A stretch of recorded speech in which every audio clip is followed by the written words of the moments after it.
Colorado, we have a problem. Smart bears are outsmarting foolish humans. The new numbers today, they're wild. The threat of demolition blindsides a popular restaurant. This might just be a real estate game, though. A trip to northern Colorado to trace a source of the population boom. Why are so many of our airport's escalators so often just sad, stationary stairs? And I'll ask a billionaire running for president if a billionaire could single-handedly hold off climate change. Honestly, Kyle, I think that's a terrible idea. Terrible ideas coming your way on Next. I'll say this, Colorado. It's a good thing that bears mean us no harm, because we are doing a lousy job keeping bears at bay. Think of all the advantages that we humans have. Superior technology, opposable thumbs, pants, and yet bears are quite literally eating our lunch in Colorado. 5,300 incidents last year. We asked our Steve Steyer for just the facts.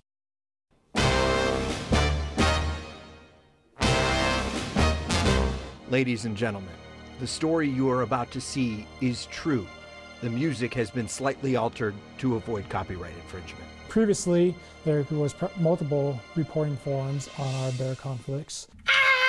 Finally, Colorado Parks and Wildlife is tracking bear crime, or bear conflicts. Freaking bear. In 2019, the agency counted 5,300 interactions with bears. A third of them were bears digging through the trash, but quite a few of them were a bit more sinister. The number of bears that got into, homes, garages, cabins, and also bears that broke into vehicles. This data reads a bit like a police crime report. And in this case, much like actual crime prevention, Go away, bear. Bear crime prevention can save lives. These other numbers, it shows the pattern and the progression that leads to an unnecessary death of a bear. What starts with trash can lead to break-ins, which in turn leads CPW to have to euthanize a bear because they're too comfortable with people. Of the 5,000 interactions reported last year, only 92 bears were euthanized, 1.7%. But CPW is hoping to get that number down. And since you can't change nature, they are hoping to use these numbers to change the only thing they can: humans. I can't go because there is a bear behind me. Keep your trash inside. And if you're in a space where you need to keep your windows open, perhaps you should consider building one of these scary-looking bear unwelcome mats. Only you can stop a bear from a life of crime. CPW says the biggest bear crime areas are Aspen, Colorado Springs, and Boulder. It's really difficult to compare last year to previous years because CPW didn't have an all-encompassing way to track all of this stuff. They basically had several regions throughout the state where they would all keep data, but they never really put it all together. They didn't have a standard for how they track reports, and so now all of it is in one place. They can use this data. I imagine it's got to be frustrating for them because a lot of people who've been in Colorado for a long time understand what we need to do to be bear safe, but constantly new people are coming in. They don't take it quite as seriously. So education's got to be so ongoing, right? The thought is with this data, you can use it. You can have a meeting with like an HOA or a town and say, this is what we need to do to make sure bears are safe, and in turn we are safe. I should bring those mug shots that you use. Those are very effective, I thought. All right. Thank you, Steve. RTD's new leader knows he is not going to last long. Paul Ballard's job is to just keep things from going off the rails, transit pun, for 4 to 14 months while RTD finds a permanent boss. Ballard told us today he is focused on getting the end line open, working on employee retention, and regaining public trust in public transit. The first step, Ballard admits, is admitting there's a problem. Obviously, if people feel there's a crisis, for them it is a crisis, and so therefore it becomes we have to recognize that and respect that, and treat it appropriately. But the only way we can get the public's confidence back is to do what we say we're going to do. Now, if we say we're going to do certain things and we don't, that would be a serious problem. Ballard does not like the idea of cutting service due to staffing issues any more than RTD does, but Ballard didn't have a better idea. At least not on his second day on the job. The sign posted on the door of the Saucy Noodle only listed one thing on the menu: demolition. That was a total surprise to the woman who owns that restaurant in Denver and her customers. Now, despite the scary red lettering on the sign, it is not a demolition notice. It is a notice that the building's owner has applied for what's called a certificate of demolition eligibility. Does not mean that it will definitely be torn down, but the future's kind of up in the air. The restaurant's been renting the space for more than 55 years. The lease is up in December. What we've learned is that filing for one of these can give a property owner options, especially if they're looking to sell. Often it happens when they are looking to sell the building, and because having the certificate in hand would mean that the buyer knows what they can and can't do on the property. And sometimes they just want to keep their options open in terms of redevelopment or renovations, things like that. Anybody in Denver could fight that application and argue that the building, Saucy Noodle, is a landmark worth preserving. The owner of the Saucy Noodle tells us it's not going to be her. She'd rather just finish out the lease and take the restaurant someplace else. Michael Bloomberg's entrance into the Democratic presidential primary has made Tom Steyer into the billionaire that progressives like. Steyer is showing some appeal with non-white voters, and he's expanding his message beyond climate change, which has always been his top priority. We began our one-on-one discussion talking about the air pollution on Colorado's Front Range. As far as I'm concerned, when we talk about air pollution, we talk about asthma. What we're really talking about is getting rid of the transportation-based air pollution. It's something that we deal with in my home state of California a lot. I've worked really hard to replace diesel truck engines and also diesel school bus engines. I just finished David Wells' book, The Uninhabitable Earth. I'm guessing you're familiar with it. It looks at the impacts of climate change and some possible solutions. There's a theory that we could at least buy ourselves some time by putting suspended particles into the air to block sunlight, and that's something that we're not likely to get global consensus on. It would change the look of our skies. The book suggests that an environmentally conscious billionaire might just go rogue and do it without permission. What do you think of that idea? Honestly, Kyle, I think that's a terrible idea. You know something? You know what I believe in? I believe in government. I believe in the American people. I think if we're going to solve this problem, we're going to solve it together. And so I think something like that, which could have unintended consequences of vast proportion, I don't really think that that's a great idea for somebody to go out and change everybody's life without their permission or acceptance. That's why I'm running for president.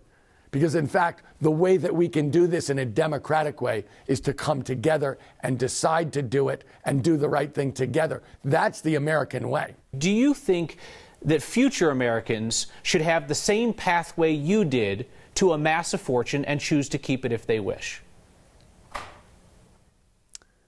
Look, I don't think we should put a ceiling on the ambitions of Americans.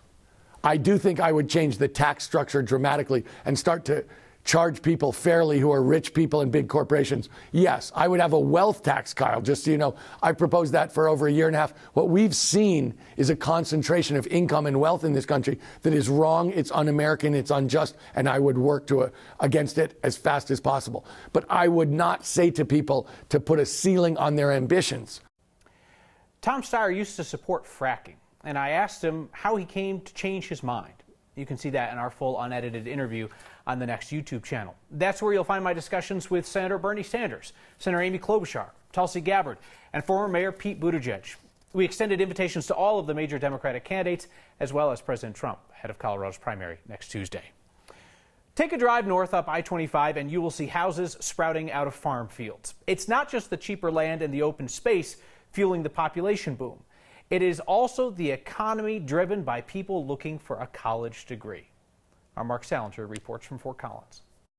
On a cold winter day in Fort Collins, the sound of money keeps the ovens hot at Pizza Casbah. If it wasn't for CSU being across the street, we wouldn't have gotten where we're at today, pretty much. The restaurant near Colorado State University credits the students for keeping them open 20 years. We do dollar slices every Monday and Tuesday. It's just one business that's benefited from the nearly $4 billion impact the 4 colleges and universities in northern Colorado have had on the economy. The city and the town have grown up together, and through that time, CSU has contributed significantly to the economy. Between CSU, University of Northern Colorado, Ames Community College, and Front Range Community College, a new report released Tuesday shows 1 in 8 jobs in Northern Colorado are supported by higher education. Students, when they graduate, are staying and working in the region. As exciting as a room full of economists and college presidents is, it's great to have you all with us this afternoon. Let's go back outside to see where the money is spent. The study shows the 4 colleges and universities added $1.1 billion in income to Larimer and Weld counties in 2017 and 2018. All that construction that you see all around these college campuses, that totaled up to $126 million that same year. And spending by students totaled up to $148 million in 1 year. You know, we hear about oil and gas, we hear about agriculture, but education is such a vital part of the economic vitality. So when it comes to growth in Colorado, it's not just housing and development driving the boom. It's also the books, the jobs, and yes, all that pizza and beer that students buy. College students live and die for pizza. For Next, I'm Mark Salinger. 1 in 8 jobs there, they say are linked to the colleges and universities. So I am thrilled to announce tonight that 9 News has an exciting new way for you to share your contempt for Next. You can now text us your criticism. 303-871-1491 is the number. Text us and let us have it. Go ahead, just unload on us like you do on social media or email. But the new text function, it buzzes my phone personally, so I'm forced to look at each and every incoming message. Like this one. So glad you have this option now, so that I can text every time Kyle Clark ruins the news. He is the worst. Seriously, he's unwatchable. I've started changing news channels. Again, the number to text is 303-871-1491. I do have to warn you, the system lets me text you back. The comedian Mitch Hedberg used to joke that an escalator can never break. It can only become stairs. DIA has a lot of stairs. A robot bus goes rogue. And that means federal investigators are shutting down the one in Colorado. And a guy creating community with poetry. Well, it brings people together. All this generic McDonald's, Burger King, Subway, they're not learning anything from that.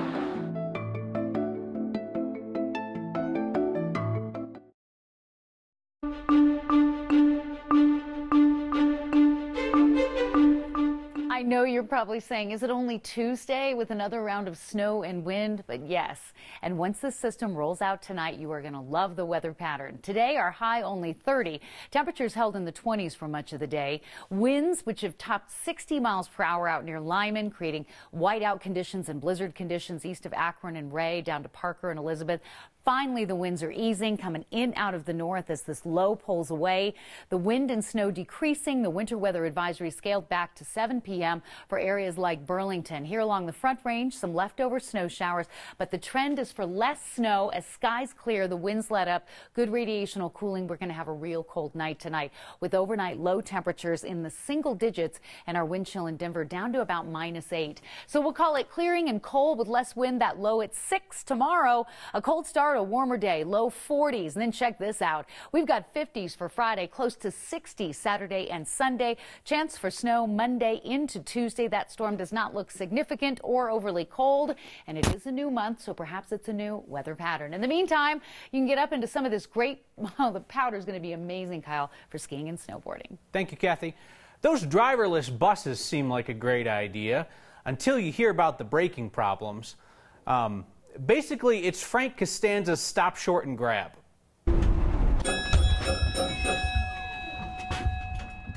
We witnessed it when we rode one of those things near DIA last year.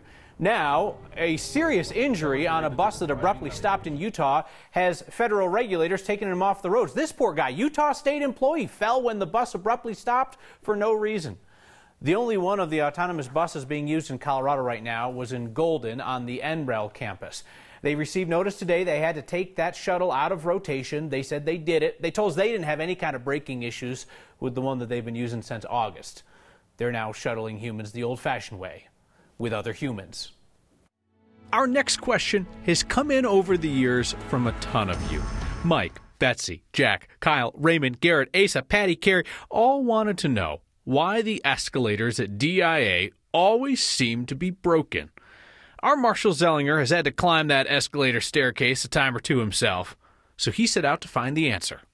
Thanks Thanks to you, we have no shortage of pictures and videos of out-of-service escalators and moving walkways at DIA. I see it so often out here. Jim Leary is a DIA regular. I probably take 20 to 25 flights a year. He's also the father of former Next producer Carrie Leary, and he's been taking photos of broken escalators and walkways since at least 2016. It's a black eye to this city, to this airport, and to our state. We like the feedback. We like the fact that our community is engaged with us. We like real-time notifications. DIA has a standard. Any escalator, moving walkway, or elevator can only be down 15 minutes a day or no more than 7 hours and 45 minutes a month and still be considered okay. Last year alone, on average, an escalator went out 18 times at some point during the day. Nearly 11 moving walkway outages each day and 5 elevators. Would you believe the stat that usually they're back up within half an hour?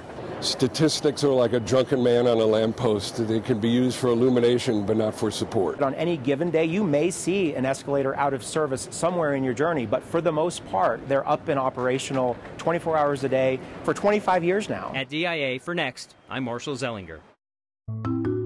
Tonight, our Corey Reppenhagen combines 3 of his favorite things: wild weather, a long scarf, and poetry.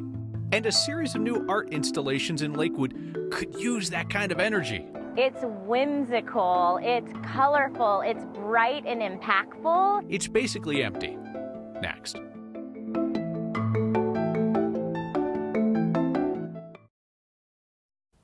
There's his mailbox on Colfax. Tall, colorful, bright, and what's inside is for you. Our Tom Cole grabbed his camera and went to take a look.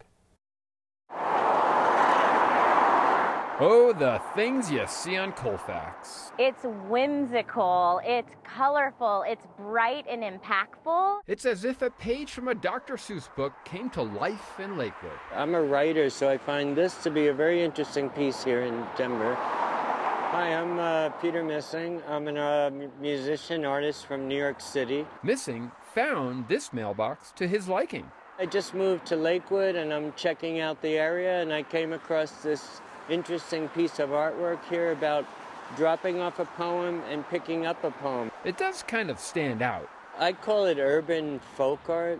That's my opinion of this, because it's, you know, it's got the colors from the 60s, it's got the rainbow. There's a lot of meaning going on in here. And there's some hope there will be words going in here. It's intended to be fun and lighthearted. Liz Black represents 40 West Art District. They're all about making West Colfax funky and engaging. The idea behind it is that you could write and leave a piece of poetry, or you could take a piece of poetry, put it in your pocket, and take it home with you. This is the only piece here in Denver that deals with poetry in the open with no money exchange, and you get to share your ideas. It's quite phenomenal. There are 6 poetry mailboxes along the 40 West Art Line, which is literally a 4-mile green strip on the sidewalk, leading to all things art on West Colfax. Is it working?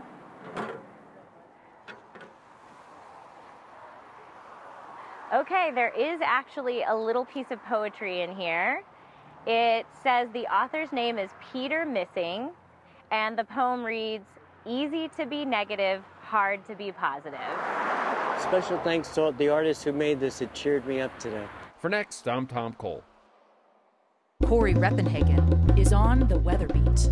5-degree wind chill with frostbite on the prairie. Snow squalls are trendy. Woo! That was Corey Reppenhagen on the Weather Beat. All of your feedback tonight comes via text to our new text line, 303-871-1491. Hey, Kyle, Chris in Lakewood. As somebody who's not on Twitter or Facebook, I'm excited I can now comment. Thank you. Somebody else writes, "This is a seriously bad idea. People are mean." And then this, "Dear Kyle, I hate your guts. Love, Rachel." See you next time.